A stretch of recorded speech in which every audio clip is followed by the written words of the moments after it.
तो यार, क्या तुम्हें हीरो शो याद है? भक्ति शक्ति है। कौन था इसका मेन विलन और क्या थी इसकी पूरी स्टोरी? अगर तुमने अपने बचपन में शो देखा है और तुम वापस इसकी कहानी जानना चाहते हो, अगर तुम्हें इसकी पूरी कहानी नहीं पता, तो आ जाओ, कुछ देर में इसकी कहानी जानते हैं। और हो सके तो कुछ खाने के लिए भी ले आओ, क्योंकि वीडियो में बहुत मजा आने वाला है।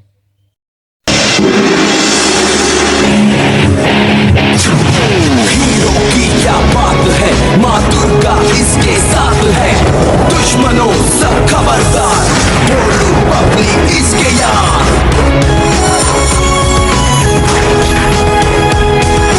Hero hero hero. कहानी की शुरुआत हमारे मेन हीरो से होती है, जो कि अभी तक हीरो नहीं बना होता है।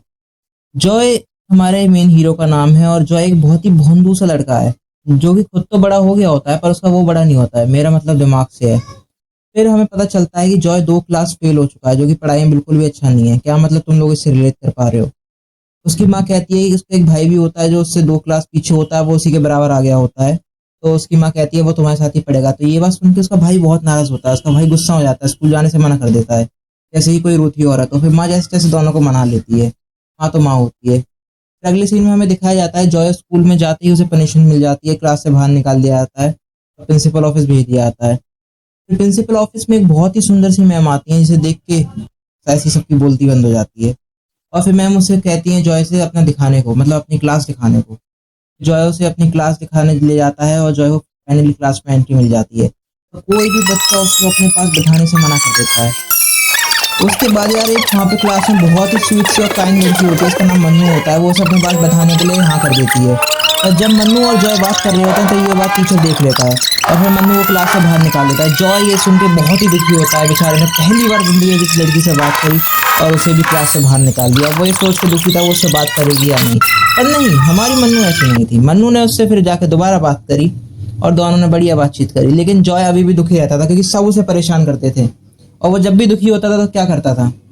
वही माता रानी से मदद मांगता था, हाथ जोड़ता था, मंदिर जाता था, लेकिन कोई भी उसका हल मिल नहीं रहा था। फिर एक दिन वो बहुत परेशान हो गया कि सब उसे बहुत ज्यादा परेशान करने लगे। तो फिर वो मंदिर गया और कहा माता रानी से या तो उसे ठीक कर दो या फिर उसे जिंदगी चाहिए ही नहीं।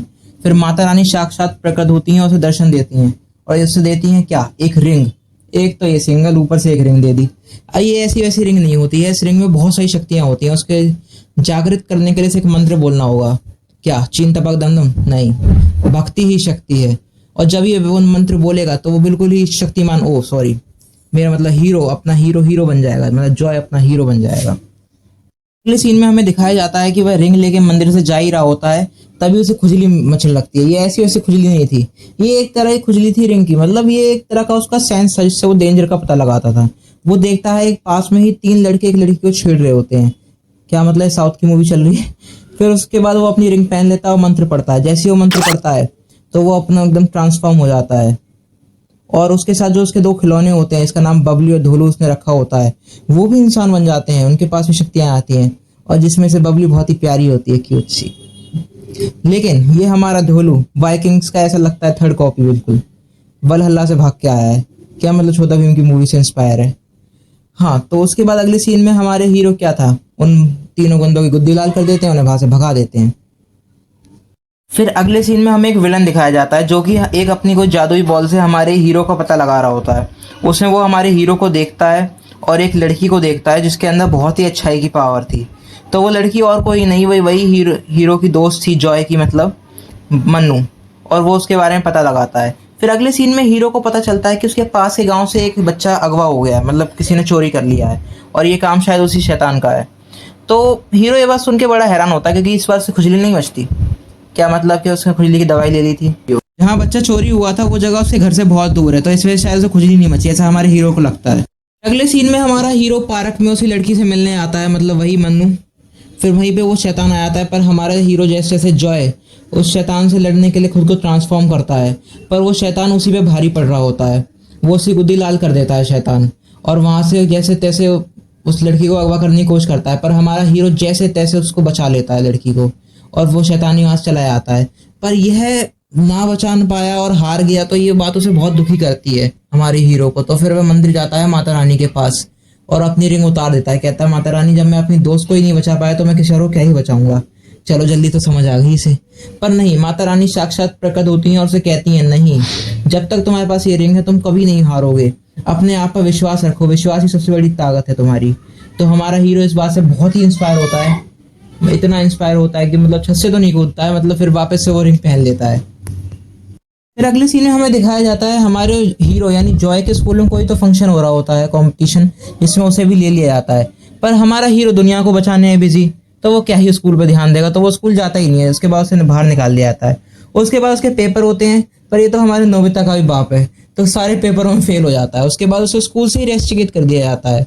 और ये बात जब उसकी मैम यानी वही सुंदर मैम, जिनका नाम जैस्मिन था, वो बताती हैं क्लास में, तो ये बात सुनकर सारे बच्चे खुश हो जाते हैं, जैसे कि आज इनने लॉटरी जीत ली हो। पर एक, सिर्फ एक वही लड़की यानी इसका नाम मन्नू होता है, उसकी दोस्त, उसकी बेस्ट फ्रेंड, वही दुखी हो जाती है कि उसे क्यों निकाल दिया स्कूल से। फिर अगले सीन में हमें वह शैतान दोबारा दिखाया जाता है और उसके मकसद के बारे में बताया जाता है, जिसने बच्चों को किडनैप करा था और जो उसकी दोस्त मन्नू को किडनैप करने के लिए आया था। उसका मकसद था कि वो सारे बच्चों को वश में कर ले। क्यों? क्योंकि उसे घर खेलना था? नहीं, उसे दुनिया पे राज करना था। ऐसा करने के लिए खिलौनों में जान भर रहा था, क्योंकि बच्चों की सबसे फेवरेट चीज क्या है? खिलौने, और ताकि बच्चे उसके वश में आ सकें और दुनिया पे वो राज कर सके। और वो कुछ करता भी ऐसे ही है, वो खिलौनों में जान भर देता है ताकि जिससे बच्चे उसके वश में आ जाएं, और देखते देखते सारे बच्चे ही उसके वश में आ जाते हैं। कि तभी हमारा हीरो वहां पे अपनी वाइल्ड कार्ड एंट्री मारता है और बच्चों को बचाने की कोशिश करता रहता है। लेकिन हमारा विलन बहुत ही चालाक होता है और बच्चों से ही हमारे हीरो पे हमला करवा देता है। लेकिन हमारा हीरो बच्चों पे तो हमला करेगा नहीं और वह इसी चीज का फायदा उठाता है। लेकिन हमारा हीरो भी बहुत चालाक होता है। वो एक प्लान बनाता है बबली और धोलू के साथ। वो बबली से कहता है अपनी दिखाओ, मतलब अपनी पावर दिखाओ। वो अपनी पावर से उस शैतान को, जिगजैग को वश में करने की कोशिश करती है और वो ऐसा करने में कामयाब भी होती है। उसी मौके का फायदा उठाते हुए हमारा हीरो सभी बच्चों को बचा लेता है और फाइनली हमारा हीरो विलन की गुद्दी लाल कर देता है और उसे खत्म कर देता है। जब बबली उसे अपने वश में कर लेती है जिगजैग को, तो हमारा हीरो इसी मौके का फायदा उठाते हुए जिगजैग के पास जाता है। फिर दोनों के बीच में एक घमासान युद्ध होता है, जिस युद्ध में होना क्या था, हमारा हीरो हमेशा की तरह जीत जाता है। काफ़ी जिगजैग भारी पड़ रहा था हमारे हीरो पे, पर हमारा हीरो अपनी पूरी शक्तियों का इस्तेमाल करते हुए भक्ति ही शक्ति है कह के उसका खात्मा कर देता है और सभी बच्चों को बचा लेता है। तो यार उसके बाद हमारे हीरो को लगता है कि अब सब कुछ सही हो चुका है, उसने मेन विलन को खत्म कर दिया है, अब सब कुछ लोग सेफ हैं। पर नहीं, क्या सही में ऐसा हुआ होता है? तो ये तो हमें आगे पता चलेगा। उसके बाद एक दिन हमारे हीरो को एक कॉल आती है। उस कॉल में कोई पीछे से बोल रहा होता है कि मैं तुम्हें खत्म करके ही मानूंगा, और ये और कोई नहीं, इस कहानी का मेन विलन होता है। इसके बारे में भी आगे पता चलेगा। तो हमारा हीरो भी यही सेम रिप्लाई देता है, मैं भी तो ढूंढ के खत्म करके ही मानूंगा। उसके बाद वो नंबर का पता लगाने के लिए हमारा हीरो पुलिस वालों के पास जाता है, उसे ट्रेस करने के लिए बोलता है। लेकिन पुलिस उस नंबर को पता लगाने के लिए नाकामयाब रही, क्योंकि ऐसा कोई नंबर एग्जिस्ट ही नहीं करता। अगले सीन में हमें दिखाया जाता है कि पार्क में खूबसूरत सी जैस्मिन मैम, जिनका जन्मदिन होता है और ये बच्चे उनके जन्मदिन की मनाने की तैयारी कर रहे हैं। इनने कोई स्पेशल थीम रखी है मास्क वाली। देख रहे हो भाई, कोई मौका नहीं छोड़ रहे हैं मैम को इम्प्रेस करने का। लेकिन उसके बाद हमारी जैस्मिन मैम को कुछ गुंडे किडनैप कर लेते हैं। वो करने तो किसी और को किडनैप आए थे, पर उन्हें पता नहीं था। वो सुंदर सी मैम को उठा के ले आते हैं। उसके बाद जो बच्चे बहुत ही परेशान हो जाते हैं, हमारा हीरो ही परेशान हो जाता है कि मैम कहाँ चली गई। जब मैम गायब हो जाती हैं तो सब मैम को ढूंढने के लिए इधर उधर जा रहे होते हैं। फिर तीन लड़के जब ये इधर से जा रहे होते हैं कहीं से, तो हमारे जॉय को खुजली मचती है। मतलब ये वही वाली खुजली है, जब उसे कोई खतरा आसपास लगता है तो उसे खुजली मचती है, तो उन्हें लड़कों पर शक होता है। फिर वो अपनी रिंग पहन लेता है और ट्रांसफॉर्म हो जाता है। उसके बाद वो उन लड़कों का पीछा करता है और उन लड़कों को पकड़ लेता है और पुलिस को ही बुला लेता है। और फिर वह लड़के पुलिस के आगे अपना सारा सच उगल देते हैं कि वो किसी और लड़की को किडनैप करने आए थे, पर गलती से मैम को उठा के ले गए। कह रहे थे मैम से ही काम चल जाएगा। फाइनली फिर बच्चों को मैम की मिल जाती है, मैम मिल जाती हैं। फिर अगले सीन में हमें एक सीमेंट वाला मॉन्स्टर दिखाया जाता है, जो कि अपनी सीमेंट की शक्तियों से लोगों को मूर्ति बना रहा था। और जब हमारा हीरो अपने दोस्तों के साथ वहां से निकल रहा था, तो उसे खुजली मचती है, और ये वही खुजली थी जो उसे बताती है कि आसपास कोई खतरा है। और जब हमारा हीरो देखता है कि वो मॉन्स्टर ऐसा कर रहा है, तो हमारा हीरो से लड़ने के लिए चला जाता है, पर वो उसको उसके दोस्तों को भी मूर्ति बनाने की कोशिश करता है। तो हमारा हीरो एक नया फीचर अनलॉक करता है, जो कि एक शील्ड वाला फीचर होता है। उस शील्ड के अंदर वो मॉन्स्टर अपनी सीमेंट की शक्तियां नहीं मार सकता था। और फिर हमारा मॉन्स्टर हमारे हीरो पे बहुत भारी पड़ता है, पर हीरो तो हमारा हीरो ही है, उसे गुद्दी लाल कर देता है और फाइनली उसे भी मार देता है और सारे लोगों को फिर से वापस सही बना देता है इंसान। उसके बाद हीरो अपनी सस्ती वाली बीम, जो सुपरमैन की बीम, मतलब सुपरमैन से इंस्पायर बीम है, उसे फेंकता है। क्या मतलब, सुपरमैन की मूवी बाद में आई है, हीरो पहले आया है हमारा। हाँ, तो अपनी बीम फेंकता है जो कि बहुत ही सस्ती होती है, पर वो उसके लिए काफ़ी होती है। फिर ऐसे करके वो उस विलन को ख़त्म कर देता है। उसके बाद फिर हमें दिखाया जाता है कि अब new year, finally new year आने वाला था, जो कि 25 दिसंबर को था। हाँ हाँ, ये लोग हैं, कभी मना सकते हैं भाई, हम क्रिसमस मनाते हैं, ये न्यू ईयर मना सकते हैं, कोई बात नहीं। ऐसा दिखाया जाता है कि उस कहानी में कि 25 दिसंबर को इन लोगों का न्यू ईयर है, तो वो न्यू ईयर का सेलिब्रेशन की तैयारियां कर रहे होते हैं और हमारा हीरो भी तैयारी कर रहा होता है। फिर दिखाया जाता है कि कुछ बच्चे वहाँ पे चोरियां कर रहे होते हैं। फिर वो उसके बाद वो अपनी शक्तियों का इस्तेमाल करके मेन विलन का पता लगाता है, तो उसे पता चलता है कि कोई तारा नाम का आदमी है जो कि इन सब के पीछे है, जो ये सब करा रहा है बच्चों से। फिर हमारा हीरो कहता है कि अब हम न्यू ईयर सेलिब्रेट जब ही करेंगे जब हम सब बच्चों को सही कर देंगे और उस विलन का खात्मा कर देंगे। तो हमारा हीरो पूरी तैयारी करता है ये उसके फाइनल वॉर के लिए। पर क्या ये उसकी फाइनल वॉर है, इसके बारे में भी हमें आगे पता चलेगा कहानी में। फिर उसके बाद वो अपनी रिंग पहन लेता है और ट्रांसफॉर्म हो जाता है, उससे खिलौने भी जिंदा हो जाते हैं, ढोलू और बबली।